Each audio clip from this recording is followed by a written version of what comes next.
તો વિદ્યાર્થી મિત્રો આપણે વિજ્ઞાનની અંદર પાઠ ઉષ્મા જેમાં માનવ શરીરનું તાપમાન વિશેની વાત આવે તો માનવ શરીરનું તાપમાન માપવાના સાધનને આપણે થર્મોમીટર કહીએ છીએ જેને ક્લિનિકલ થર્મોમીટર કહેવામાં આવે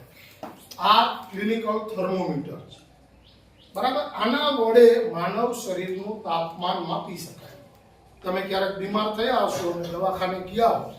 તો ડોક્ટરે થર્મોમીટર મોઢામાં મૂકી અને તમારા શરીરનું તાપમાન માપ્યું છે સામાન્ય આપણા શરીરનું તાપમાન જે સ્વસ્થ માણસ હોય એનું 37 અંશ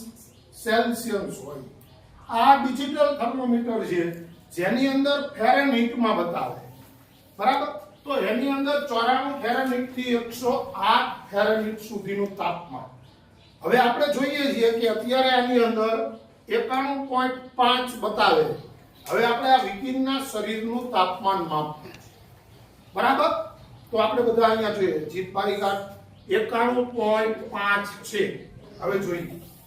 મૂકી દે જીભ માથે રાખજે બસ 91 હતું હવે એના શરીરનું તાપમાન આપણને આ બતાવશે ચલો જોઈએ કેટલું બતાવે છે જો 98.5 91 હતું 98 બતાવ્યું એટલે અત્યારે આનું 98.5 ફેરનહીટ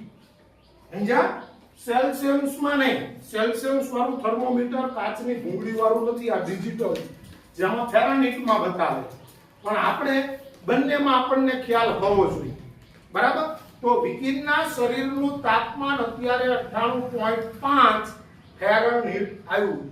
આવી રીતે માનવ શરીરનું તાપમાન માપવા માટે